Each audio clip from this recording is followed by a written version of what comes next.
Good morning. I recently talked with somebody and just briefly mentioned meditation. Asked them if they tried meditation because they were talking about finding your true self kind of thing. And so I asked them if they had tried meditation because I think it gives you a better impression of what a true self is, whatever that means at all.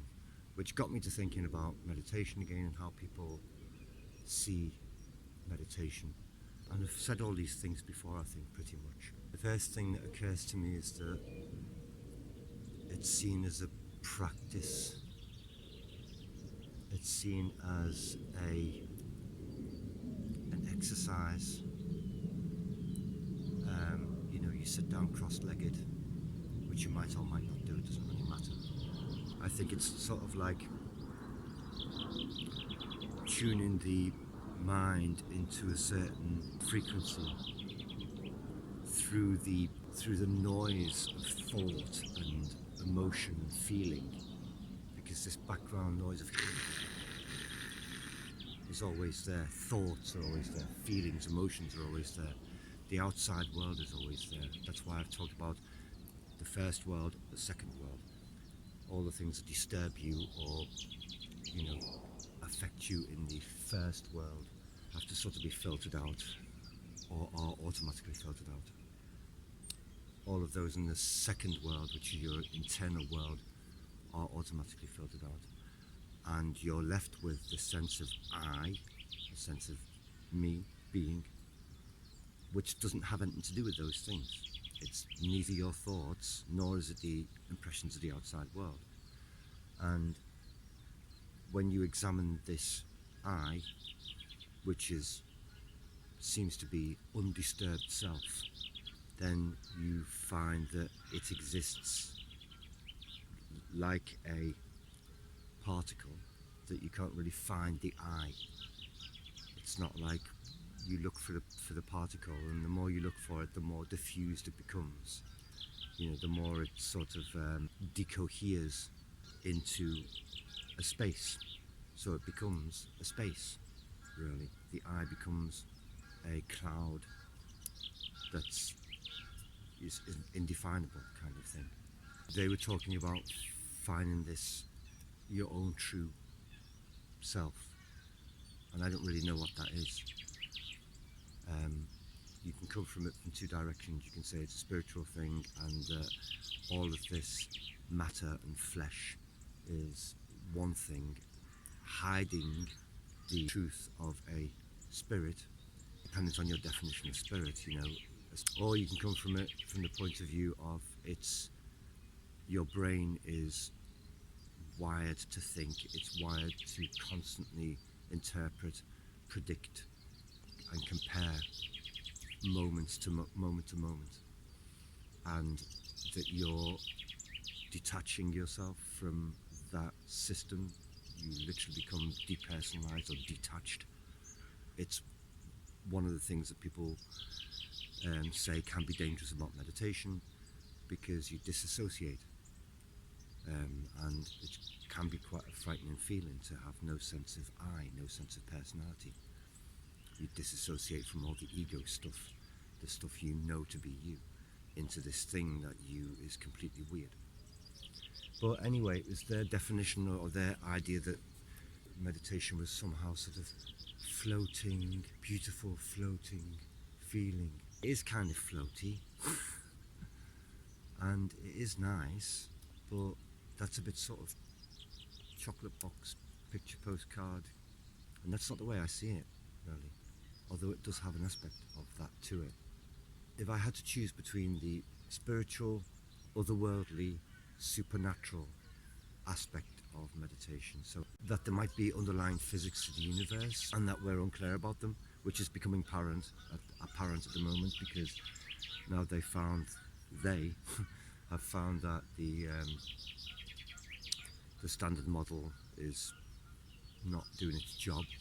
Recent finding was that beauty quarks don't decay equally into electrons and muons. So an electron and the heavier version of an electron, a muon, that should be equal, but it's not. They decay more often than not into electrons and not into muons, and no one knows why.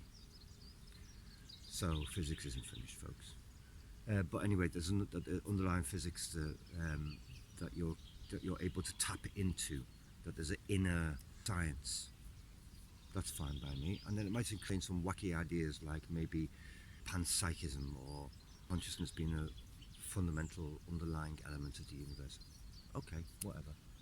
At least it's sort of science, natural based, because everything will be natural. So supernatural things I can just get rid of for me. Then the more likely thing, where my confidence is higher, is that you're training your brain to stop doing the job which it normally does, which is to dive bombing duck. Stop allowing your brain to do the job it normally does, which is constantly think, constantly predict, constantly compare, constantly create emotions and feelings and so on. Wow, Jesus, stunt geese. What's going on this morning? You're stopping that happening, and you're tuning into a kind of, through that blare, you're tuning into a frequency that allows you to perceive the world in a different way. So your perceptions aren't clouded by images of memories, current events, projections into the future, thoughts, feelings, emotions, but rather the clarity to experience the state of being, which is what we don't do. I mean, they experience it all the time. I'm pointing at geese, presumably, because they don't think, presumably, about, I've got to go and get this from Lidl, and I've got to go and do this, and I've got to get my shoes repaired.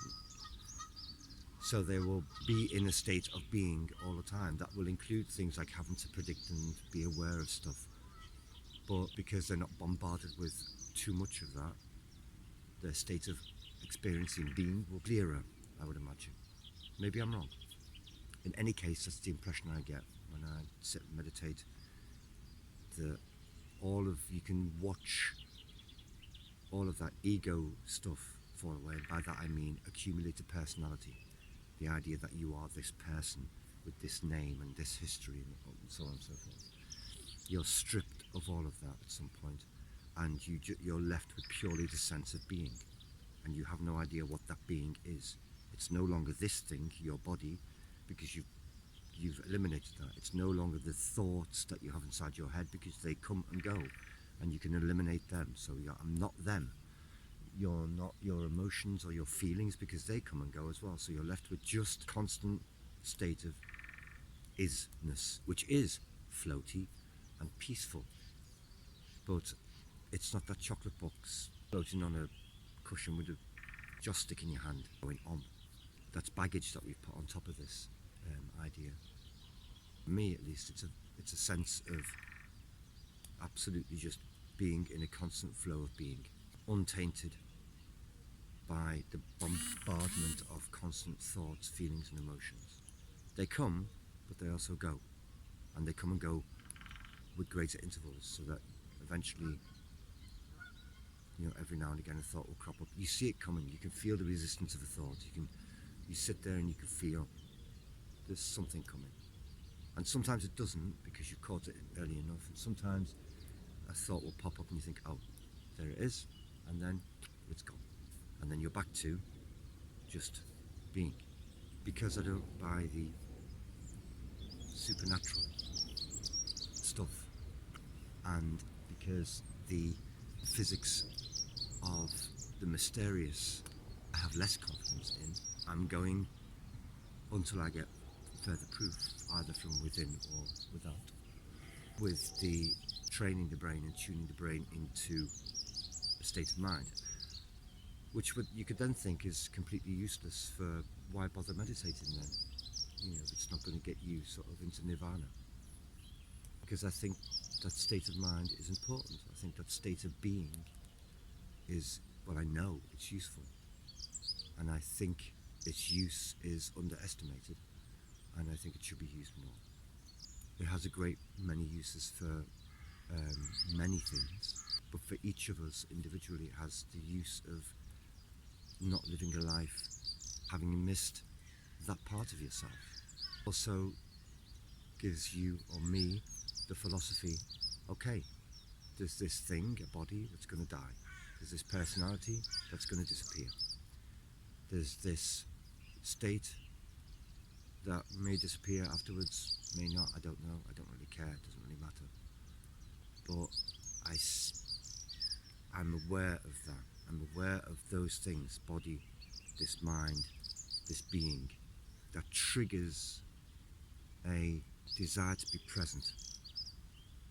So that I'm at work, for example, doing my job, and I will have moments of being aware of being. Meditation is not a thing to be done, sitting in a cross-legged posture, blah, blah, blah, blah, blah. But it's a state of mind. It's a state. It's not a thing you do, it's the state of being. And you can have that state anytime. You don't have to be sitting cross-legged. You can be walking. You can be sitting in whatever position. You can just be. Even while I'm sitting talking to you now, I'm aware of that state of being. Thoughts are cropping up in my mind, but it's there, it's in the background, and it starts to pervade everything. So the more you do it, the more prevalent it becomes, and that changes your philosophy of life, or at least mine, where things are taken less seriously. This is where we get onto sort of Alan Watts things, you know, it's all a cosmic joke, don't take it seriously, don't get involved in the play too much, and so on and so forth. That's what he means, I think. That he's saying, from that perspective, you realise this is laughable. You know, all of these little thoughts and worries and niggles, it's laughable. This is not reality anyway, demonstrably so. It's an aspect of the reality manifesting itself. And when you know that, you can relax into, the process is going on. And this, being aware of the process, being aware of there's a process and it's me and I am it, a continuum, demonstrably true also, gives you a sense of security. It's all okay. It's all fine. It's the process. That's what I think meditation's, for me, the real benefit is. I'm sure there are plenty of people who say it's got a spiritual benefit or, you know, whatever, fine. But the benefit for me, and the reason I would advise people to do it, is to at least once, and it won't happen just after one time of sitting, but at least once have that sense of not being convinced that you're this body, not being convinced that you're this collected ego mind, but realizing that you're a bunch of matter that's able to think, that's able to be aware of being. And all of this is just matter, so I'm no different from that, and this piece of matter is aware, which means I can't say that all of that matter isn't aware. But this piece of matter is aware of its being a piece of matter. Like I've said before, you can examine things scientifically from the outside looking in, scientific reductionism, but you can also examine things from the inside looking out. So, as a piece of matter that thinks, which is a fascination within itself. And the fact that we can do that should be used. You know, you are a piece of matter that is able to contemplate. Surely that's your superpower, and one you should use. Just my opinion. Anyway, have a nice rest of the week. Have a nice weekend coming up, and be content.